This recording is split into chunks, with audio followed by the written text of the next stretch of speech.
Good morning, everyone. This is Michele Hughes from Ageless and Timeless. This morning, I have a beautiful guest, a woman that it's almost like an impossible miracle that she exists. And I don't want to go too excessive on this, but I can't tell you, it's just amazing what she's been through and how she's come to where she is today. Her name is Dr. Zulia Frost, and she is a clinical director for Recharge Health. She's based in Barcelona, but I think the company has offices in Thailand and Norway. Correct, Dr. Frost? Oh, hello, Michelle. Thank you so much for having me on your show. It's a privilege. Thank you, thank you. Yeah, so you are located in both in Thailand and Norway, correct? You have your Norway is where your engineers are, I think, for the flex beam.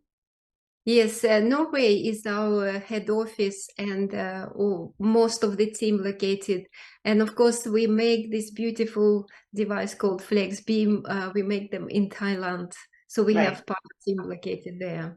Right, exactly. Two wonderful places, and you're lucky enough to be in Barcelona, which Yes. just to give a little background on Dr. Frost for everyone that's viewing us today. Um, Dr. Frost went to school in Kazakhstan, right? And then she moved to England, and she was practicing as a medical. She is a GP, a medical doctor, and then she went and got her acupuncture license. So she's both an Eastern and Western trained medical doctor, and that's really quite unusual. So she's going to tell us about her journey. But I think the most important thing, and why I was saying she's such a miracle, is not only that she is so credentialed and accomplished, but she had a terrible car accident at one point in her life that she went through the windshield, landed on her spine, broke her spine, had pain like no one has ever experienced in life, or hopefully no one has to ever have to have that kind of pain. And she found her relief, and miraculously through energetic medicine, which she's going to tell us about in a moment. But at any rate, as I said last time, we had our podcast with Jay Campbell. The crisis and opportunity in the Chinese language are actually synonyms. So very often through crisis, we find opportunity, and that happened with Jay Campbell. If you may remember, in that podcast, he was injured very seriously in a basketball game. Well, here we are with Dr. Frost, the same kind of situation that led her to her path of healing, from being a traditional allopathic medical doctor to being a true healer. So, Dr. Frost, tell us more about your journey and how this all came to be and how you are where you are today. Well, you are speaking absolutely truth, because unless you try it yourself, try sort of the other side, being a patient, you will never comprehend how much suffering people go through when they come to you as a practitioner, as a medical practitioner, seeking for help. And I think whatever happens in life, it happens for a reason. Now I'm become wise and mature, I realize this. And of course, I lived through really tremendous injury, which the trauma was so significant. It literally changed my life. And once I've been through this experience, it enables me to learn something about myself, to learn that I can actually use my natural resources in my body and induce healing. And I used everything I learned about medicine to put through my healing. And then, of course, once you go beyond and you start exploring what else can help you, I came across of energetic aspect of medicine, which, by the way, not many people talk about. We all know drugs works. We all know about the physical therapy. We all know about nutritional therapy, but nobody really talks at fundamental level of the energy to be a Right. absolute cornerstone of your healing. Because when you just think, even logically, if your cells don't have that fundamental fuel, they cannot run any reactions. They cannot run the processes of healing. And any healing requires tremendous amount of energy. Right. So I learned it through hard way, but I think that was meant for me to go through this experience. And I learned that you can not only induce healing, but you can also alleviate your pain, and you don't have to go and suffer so much.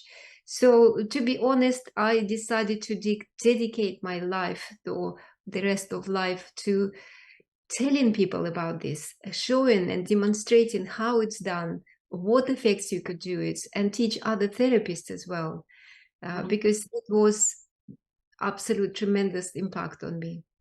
You know, Dr. Frost, I have a question though that maybe it's a little bit esoteric, but have you ever asked yourself, why is it that more practitioners do not do not adopt the energetic theory of healing? Well, I think the explanation is rather simple. I think it's because we never taught this in biology class, even in medical school. Nobody talks about thermodynamics in the body, how energy is distributed in the body. The only discipline which actually look into this, it's the traditional Chinese medicine. They talk it through prism of meridians, the energy flow in the meridians, which kind of also remotely touching the subject. But even a physiotherapist is probably the only one who come closely, because they understand physical devices, and they learn how to use electrical stimulation or laser light stimulation in terms of affecting the body. But nobody really teaches this, and this is also puzzles me. And right now we also learn through quantum physics that energy is fundamental on the particle level, and oscillation of energy is happen at all the times. And these oscillations is create like some kind of field around the body. And again, nobody is going that direction. And why? Because human body is super complex. And it's only now we see the first steps and into this discipline. And this discipline is called quantum biology. It's really its infancy. But we already have tools. So we clinicians use this tool in the practice. And these tools are effective. So maybe we don't entirely understand how is it body doing that healing, but we could see through the prism of results we get in with our patients. Can you tell when you meet a patient how their cells are performing energetically? In other words, how active they are at the potential of healing? Can you actually measure that with any kind of precision? Well, there are some tools, there are some devices they do measure. And effectively what they measure, exactly like you said, they measure the potential of the cell. In the mainstream medicine, this is the domain of science. I mean, in science lab, they could do it. And I read actually a very interesting article, which was just a few years ago published, and they were talking about linking this potential of this across the cellular membrane or each cell to the state of your health. They're talking about that people who have low cellular potential be on a path to cancers or neurodegenerative conditions. So you see the vitality of the cell directly links with degenerative conditions. But in the alternative medicine domain, there are probably since the 60s, there were tools like wall measuring devices, which measure energy in the meridians, and they were obviously not accepted by mainstream medicine. But people in complementary medicine would be able to use software which interprets these results, and you can see a picture on the screen with the energy in the body, like very little, very high. Mm-hmm.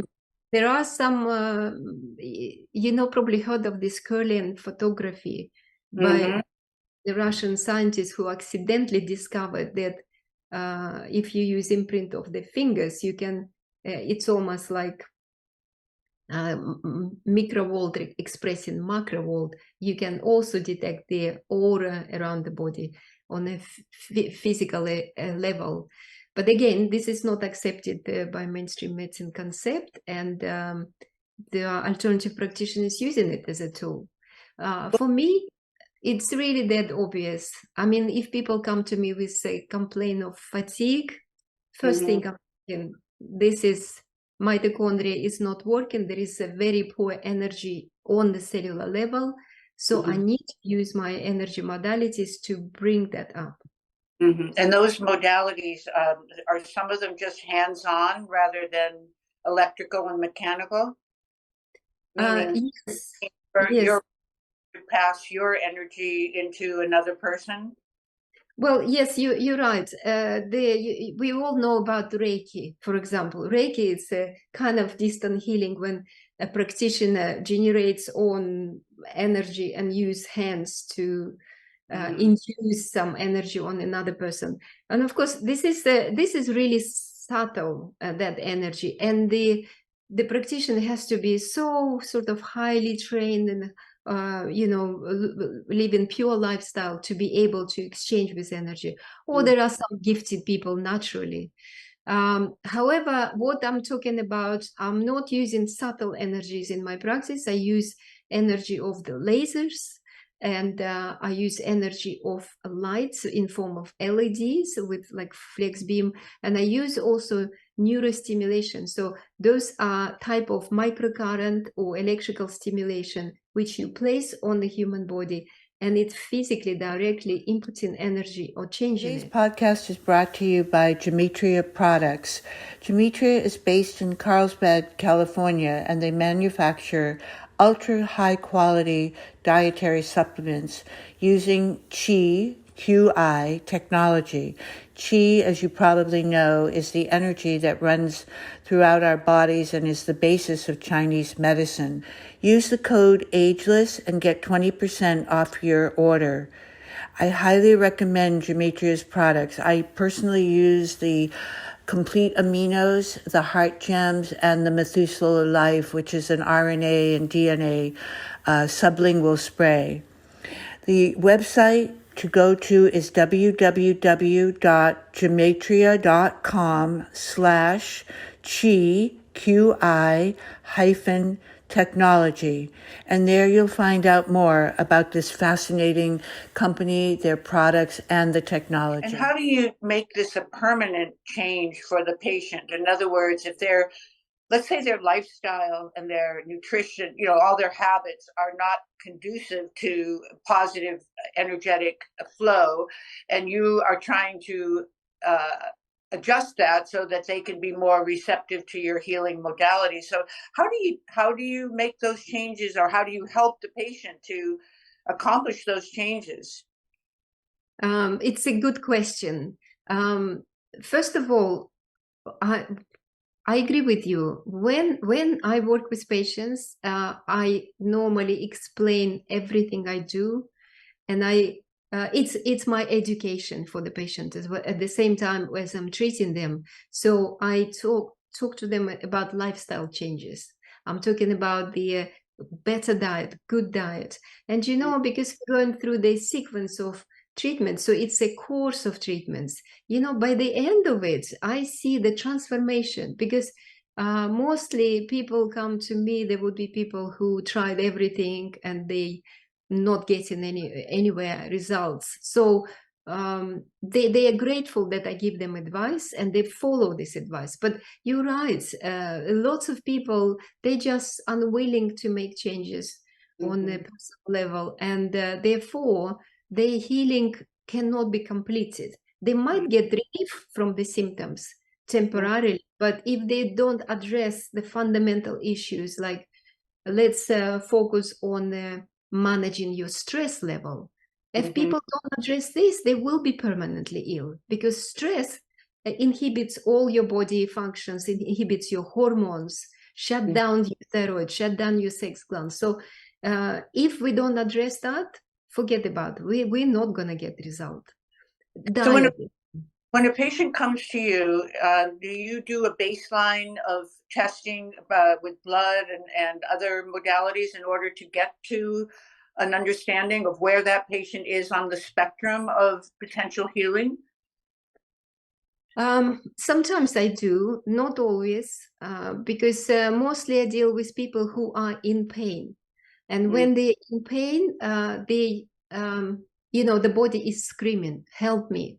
Yes, and help screaming, and the pain will be in a very specific place. I do also work with people like fibromyalgia, for example, who have widespread pain. But what is extraordinary that I would say by session 4, we already get result, such so people start seeing the lights in the end of the tunnel. And then they're much more, willing to work together towards that goal. When things are obvious, you don't need to have blood tests. You don't need baseline, because baseline is necessary for scientists who say, well, that was before, now we're after. But most of the time, I know what I could do. We work with patients and we get there. They don't need, because they know they're already at the very bottom. Right. But however, yes, tests sometimes are necessary, especially when we talk about women, particularly postmenopausal, where hormones are doing, number on you, and you don't know where even to start. Well, you said something just now that you don't know where to start, and that's something that always makes me wonder: how does someone in your position figure out the path of the strategy to take with someone who's in pain, and you're feeling so compassionate for them, but there's so many different paths that you could take? And so, how do you know which one is going to be the one, or is it a multiple choice of path to take for that particular patient? And, you've been doing this for 30 years, so you obviously have some track record of knowing what works and what doesn't. But how do you figure that out? It is like a puzzle, isn't it? When someone comes to you and you're trying to deal with the tactical, which is their pain, but also the strategic, which is their lifestyle, so that they could be free of pain with a permanence, and instead of just having a momentary relief because you're helping them at that time. So how do you figure that out when you have 30 years of patients that you've treated? Yes, you're absolutely right. This is experience. And experience, by definition, that means you learn from your patients and you make mistakes. And then collectively, you see, let's say, for example, people with arthritis in the knee, yes? I see them probably like once a week. Somebody would come with this, yes? And when you see for a number of years, you know what works. You know what causes arthritis. Yes, it's not just the damage of the joint, it's excessive acidity in the body, for example. Yes, so you need to look in the what sort of diet, how to alkaline the body, and the posture. You look at the posture. So you say, okay, you're sitting in the office all day, then you get in a car, you sit, you get home, you sit. No, you need to move. You need to move and you need to stretch. And it really came through my experience on daily basis with patients. Besides, there is a kind of like structure. What I teach other therapists is almost like a flow chart in my head. For example, if you have a patient comes with pain, you have to assess whether it's recent incident or is it ongoing. It's chronic pain. Yes. So if it's in case of chronic pain, that means it started to affect all of the body. So when it starts to affect all of the body, you need to look exactly holistically. You need to look, how's the digestion system work? How's the night sleep work? Does this patient has a good time sleep? Because healing starts with a good sleep, you know, and you will never have a good sleep if you're in a stress response. So you have to address these lifestyle changes together with this. But yes, to answer your questions, it's 30 years of seeing on daily basis. It creates structure in my head. So when you were injured so seriously, how did the infrared light, how did that come into your life, and how did that lead you to where you are today as the clinical director for a company that is producing an infrared light? And it is for everyone that's watching, Recharge Health produces a product called the Flex Beam that if you look online under their website, which will flash across the screen here momentarily, so that people can know exactly what you do, and that this particular product is the product that you found and saved your life. So, what is your how did it all happen? Just give us a history of how one crisis led you to this huge enlightenment and awareness that is now helping thousands of other people. Yes, you're right. It's so helpful. In my case, I was so broken. I spent like 3 months in the hospital. When I come out, I'm thinking, how can I get myself back? And the first thing I did lots of physical exercises and activities. And what I was doing, first I was walking. Every morning I wake up to see the sunrise. And it was also like almost on subconscious level, I was drawn to this light. And near-infrared lights, particularly very strong at the sunrise. It also strong at sunset, but not during the daytime. And it was so uncanny how I would go every single day, first walking, then jogging, then running, every single morning. Outside and by the river, and I would do all my stretching, like yoga stretching, almost bowing to sunrise and asking for healing. This came to me very naturally. By the way, most people don't know about this, but near-infrared light that comes from the sun spectrum has tons of healing properties. And beyond that, it also reflects, it bounces off green. When you come out in a green space, like covered with trees and parks and everything, and so what's happening? Near-infrared light from the sun bounce off the leaves and reflect it into your body. And near-infrared light absorb these photons of light is absorbed in your cells, and it cleanses the cells from oxidative stress, from free radicals. It's got powerful antioxidant, and it gives energy also to the cells. So me being outdoor, seeing that sunrise and being in a green space every single day, I started like this. It was huge help to healing in my particular journey. But I got myself back after 7 months. I was already really good. I was doing most of activities, including, I was able to run in 7 months with a broken spine in 3 places. That's yeah.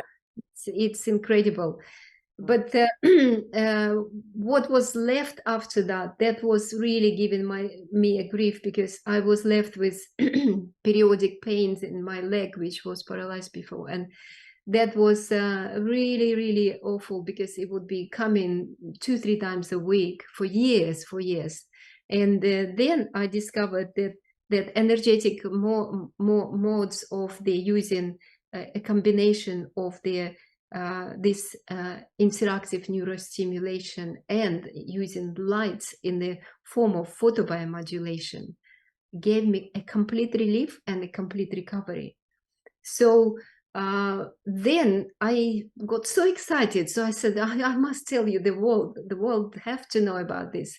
And I start treating people using these modalities, and they got so excited and say, why don't we know? Nobody heard about this. So to me, it was a goal to propagate this knowledge is number one. And number two, I wanted my patient to have something like this, a piece of this sunlight at home. And I started looking for people who can manufacture this, because, you know, patients are limited. If they see me once a week or sometimes once in fortnight. And this is not enough. If you want rapid healing, you should have it daily. Right. So I was looking for people who could share my vision. So everybody should have one at home and use it. And therapists can guide them. So that is how I came across of my another two founders, and we founded the Recharge Health. And the first device it comes up is Flex Beam, which produces red and infrared lights and can be used at home as a therapeutic modality. So, and that's patented. What your two co-founders or other founders developed? It's a patented technology. Well, technology lights you cannot patent. You cannot. It's expression of nature. So there are some things which you can patent around it, but the gift, I think, to humanity is to have this, because it's nature. It's like having sunlight with you in your home. When you have dark nights, when you're stuck in the office, you can't be outdoor.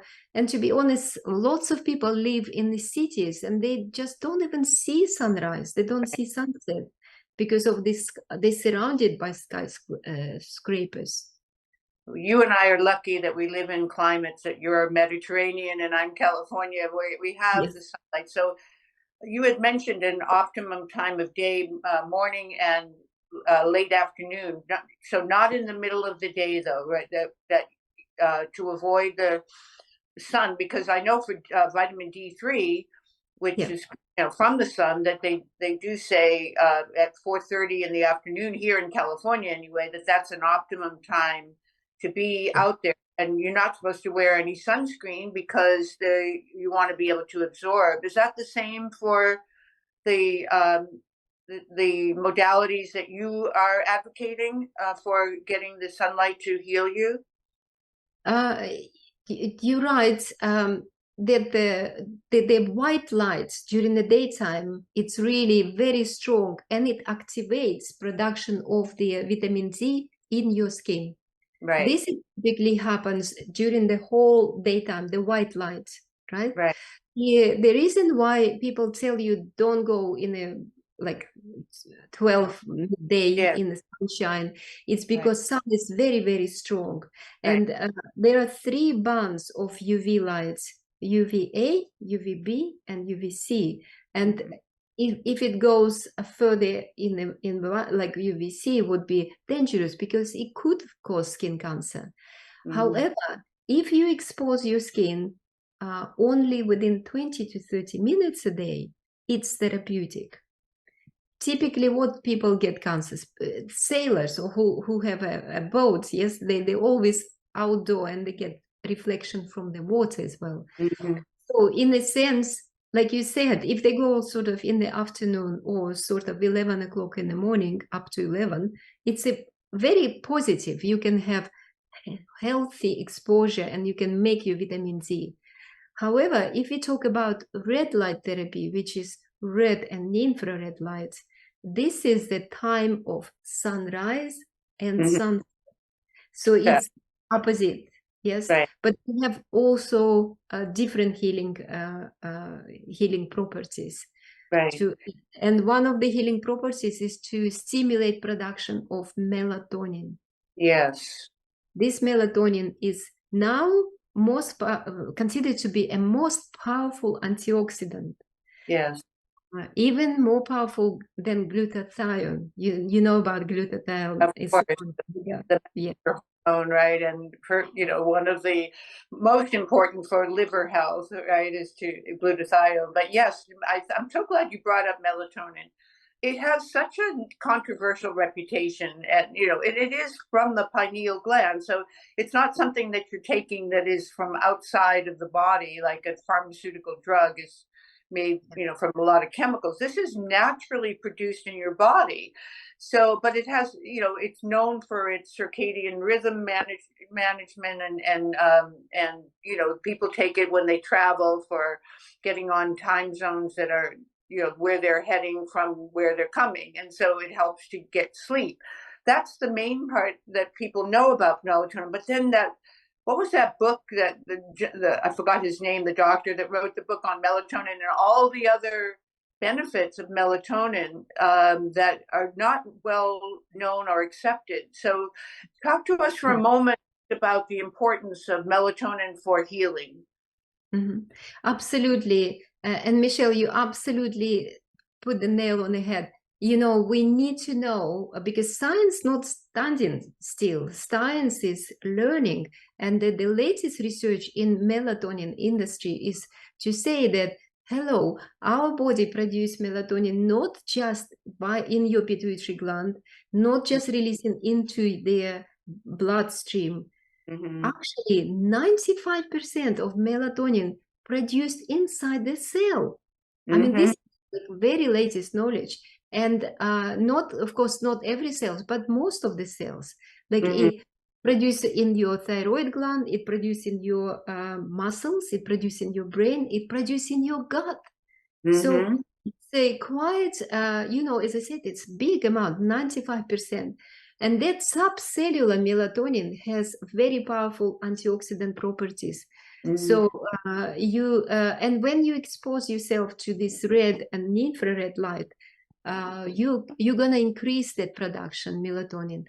And but you're right to say, I was also questioning, I was thinking, surely if you only stimulate production melatonin, it may be, for some people it's not good, because it's too much, it could be too much. And what I discovered, because I designed specifically a case study to see how melatonin, how red light actually, does it affect melatonin or not? Number one question I had. And second, do you have to look at it, or can it be just on the skin, still active? And the third question was, is it just make it more and more and more melatonin, or it has a relative property? So my case study was on a young man who had terrible insomnia. He couldn't sleep at night, but couldn't wake up in the morning. We took his saliva melatonin. We found that he produces too much in the morning and very little at night. So he used Flex Beam for 4 weeks on the daily, Monday to Friday, and weekends he kept off.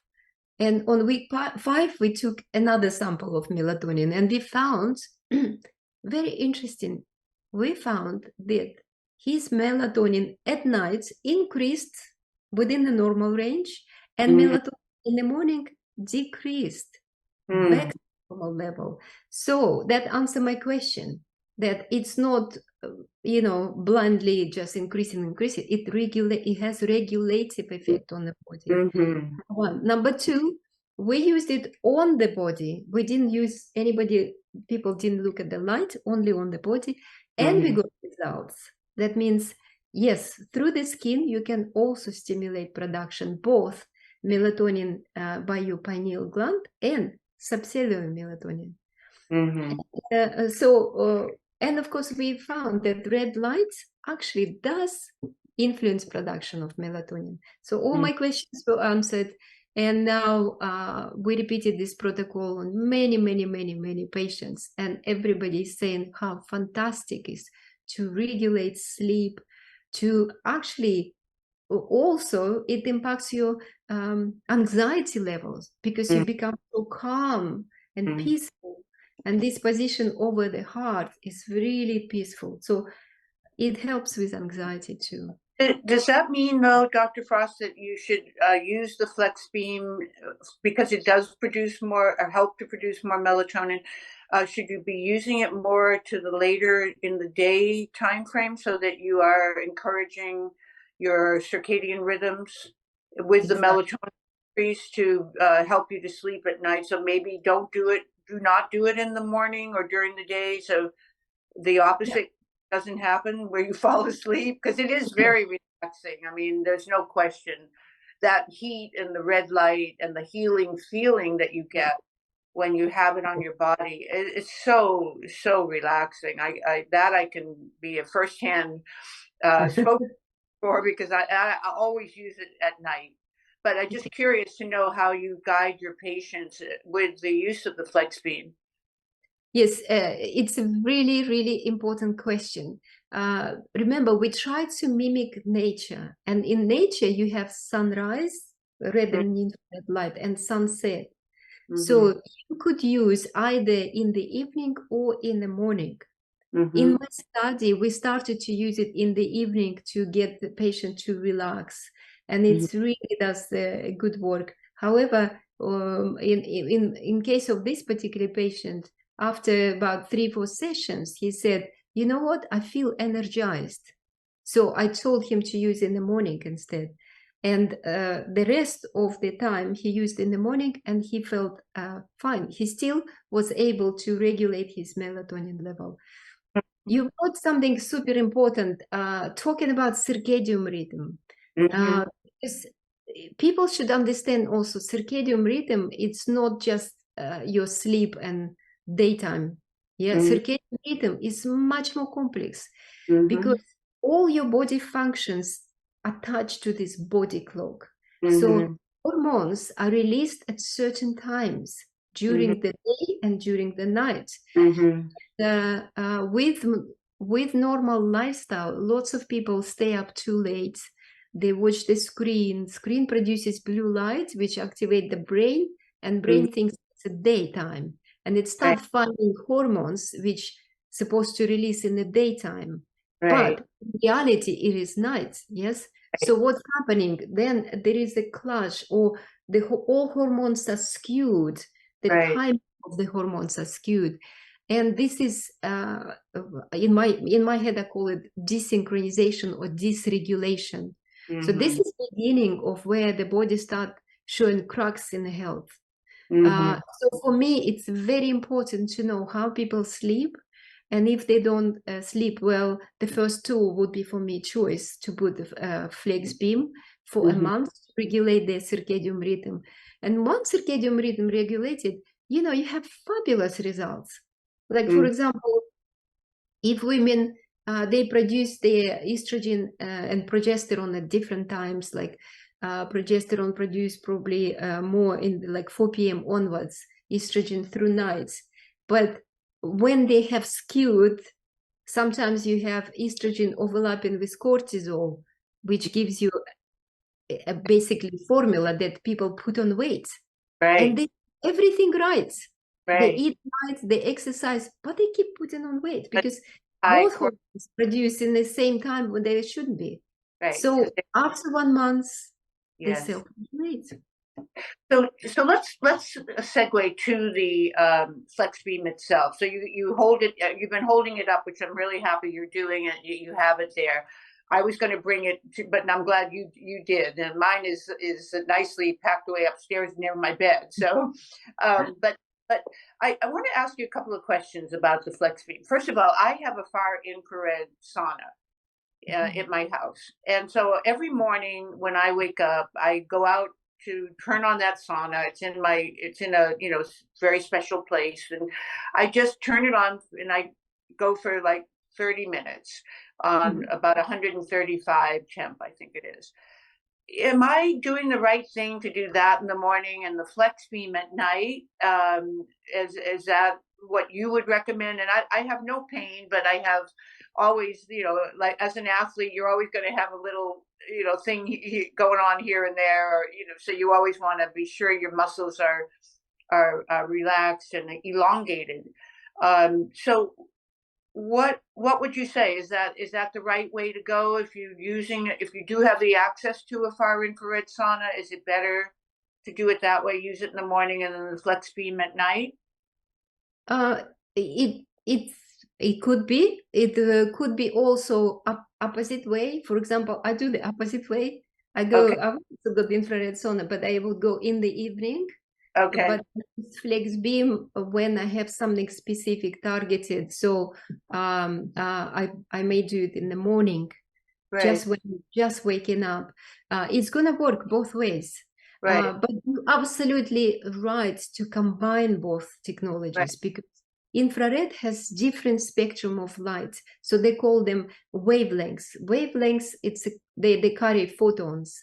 So infrared light, it's a really long wavelengths.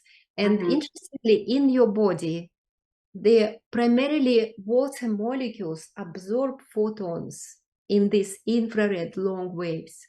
So what it means your body gets hot, energized during time when you're exposed to infrared light. And it's got lots of good properties. One of the good properties that you detox your cells, yes? You get rid of like heavy metals, which cell might hold, etc. So, and it's of course vasodilation due to heat. With flex beam or near infrared lights, which is on different spectrum of light, the wavelength shorter, they're very close to red. It's probably about approximately 800 to 850 nanometers wavelengths. They are actually photons absorbed by mitochondria of the cell. So you directly, by stimulating with light, stimulate energy processes in the cell on the cellular level. So with that, you don't heat the tissue. Like with infrared lights, you get hot, yes, and the water body gets excited with photons. But here, you just directly stimulate mitochondria. And because of this, you have anti-inflammatory effect, because no heat and you still vasodilate, but it's a very different mechanism. It's due to release of nitric oxide, which has property to open up blood supply too. And that's why muscles, if they're tight, like for example, very tight muscles on the neck, you can put flex beam there, and you then relax the muscle, reduce inflammation, and then energize cells. So muscles become, bouncy. So just to summarize, so the far infrared is better for detox, and the near infrared is better for healing, but stimulating the mitochondrial function to produce more healing modality, right? So those would be complementary. They don't compete with each other; they complement each other. Exactly. Okay. So is there an apparatus that has both the far infrared and the near infrared in one machine? There are modern saunas, they do all of that. They do all spectrum. Like I have the whole spectrum. Don't have sauna, I meant. If you don't have a far infrared sauna, is there a flex beam type product that combines both far? Yes. So no, the thing is with flex beam, they're probably the most important quality of flex beam that it is targeted and it's on your body. Yes. Okay, so if you want all the photons to target tissues inside your body directly, and you have a specific issue, that is a real indication to use flex beam, because it goes like, if you say shoulder problem, it's gonna beam from 3 different modules, and it will reach the actual joints, because it's really powerful. In this sauna, you sit and it's gonna get to you, but it's not targeted. It's like the whole area is full of it's gonna have like systemic effect, which is also good. But detox, because you do have excretions, you're sweating a bit, and that is the toxins are being removed from your. Obviously, the skin is your largest organ, right? So you're those toxins like the heavy metals, but Yeah. it's more subtle because it's all pervasive, whereas the flex beam is very targeted. So I have a question for you. There, you are living in a very competitive universe with red light therapy. How do you differentiate the flex beam for people to understand why is the flex beam over all these other options that are out there, many of which I know from people who are in the know that are kind of are charlatans, not kind of. So Mhm. why is the flex beam? Why is it efficacious? Why does it work better than the competition? Mhm. Yes, first of all, I must say that there are lots of good devices on the market. And you need just to ask the question, what do you want device for? I mean, there is plenty of devices for aesthetics, and they primarily use red and infrared light, but they're really, really weak light diodes, yes? And they targeting only the skin level, you know, Mhm. 0.5 millimeters, 0.8 millimeters into skin. So Mhm. it's like appearance, collagen, which is nice, which is, I mean, you have a place for it. But right now, this all photo or red light therapy industry started to shift into therapeutics. And Mhm. in order to be therapeutic, you need much, much more power. So the power has to be, with these diodes, has to be strong, because you need to deliver this photon deep inside the cell, in your body. Mhm. And for that, you need power. Lasers are good. Lasers, they have a very clean beam, and it helps to deliver deep in the body. But guess what? Now, modern LEDs, which we have with flex beam, we have the very latest. And modern LEDs, they're very close by action to laser. Like they're very a lot closer narrow beam, but they still have absolute safety to it. Mhm. So, it's really good for that. So also flex beam, not just powerful, it has also a dose. So Mhm. the dose, that means how much energy generated by this device, how Mhm. far is it from the body, and Mhm. how long is it on the body. All of it comprises a dose. So because we know all these parameters, this in 10 minutes, when it's on your body, anywhere you put it, it will give you a dose. Therefore, it's going to be effective. Okay. If you Yes. look at the studies, there are tons of studies, but some rare studies would say, we did the study and it proven to be not effective. And I Yes. tell you the problem, Yes. dose. There is Yes. not enough. It's not strong enough, or if it's too maybe strong enough. Yeah. Yes. Well, you have 1, 2, and 3 settings on the flex beam that allows you to control. If you want it just for the aesthetics, for the skin, Yeah. collagen, elastin, you use 1. If you want it for deeper joint healing, you would use 3. And then 2 is kind of an all-purpose for just about anything. You could use that, but 1 and 3 are the extremes. I have another question for you, Dr. Frost. What is the reason that you are not advocating using the flex beam for hair growth, for putting on the head? Mm. The reason is just only safety, because in order to recommend public to use, we need to know, we have to do studies, we need to know it is effective, and we need to know the dose. Right now, we don't know what exactly dose has to be there. I mean, red lights, generally speaking, and anecdotal cases, we have really good results with people just doing it anyway. But if you use program 1, it's primarily red lights.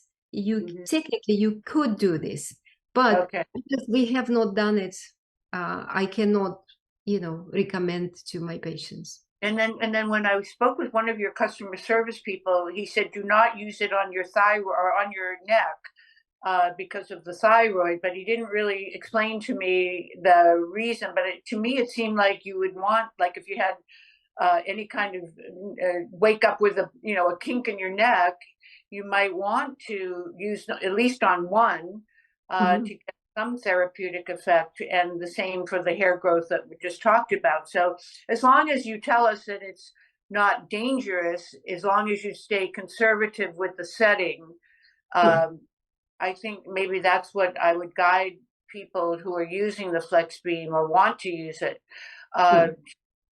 Be very, very cautious of those two areas, but the rest of the body is completely up to you. I mean, you can use number 3 if you're having lower back pain, for example, or in my case, because I broke my ankle, I use it all the time on 3 at the ankle joint. So so I just want people to be sure. So before we run out of time, I want people to know how they can get to you, how they can order, and if they are ageless and timeless viewers, is there any consideration that you're going to give to them if they use the ageless code to order?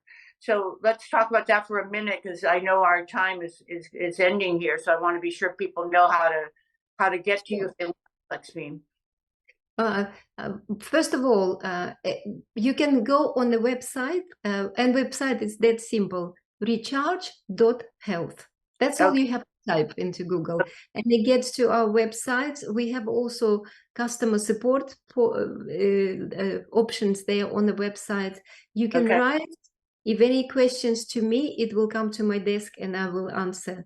And of course, the company will give some voucher to go with your podcast, so they will have a discount to get their own flex beam. Okay. And remember, ageless, just as they say, ageless, if they send you an email and say, I want to order a flex beam and I'm using the ageless code, what is the price that they would get, just so people know? Because I think your retail is around $500 per at the moment. Yeah, at the moment it's $450 plus tax, and they can get, I don't know, it's the sales department will give you the discount, but they will get good discount. Okay, I don't want to put you on the spot there, because we really didn't talk about that, but I did want people to know that by being ageless and timeless viewer, there will be a special pricing, and we'll put it into our Michele Recommends on our website as soon as we have that information from your sales department. Well, Dr. Frost, Zulia, I mean, you are just an amazing person, and I am so happy our paths have crossed, and you've just been so gracious today to explain in more detail why the flex beam, why targeted infrared light is so important to healing. And you are, of course, the classic example of how that has worked in real life. So I want to thank you again for taking your time today and being so generous to explain to our viewers exactly what red light therapy is and why it's so important to add to your arsenal of healing modalities. So thank you so much, and I wish you a beautiful day, and please, maybe at some point we'll have you back if you'd like. And because I know you're doing some more developments, and I'd love to be a part of that if you can keep us in the loop as far as what new advantages the flex beam will be offering. So thank you again.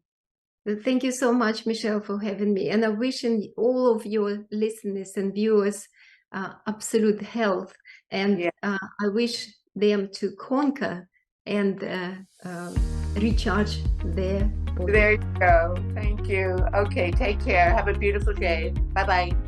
Bye.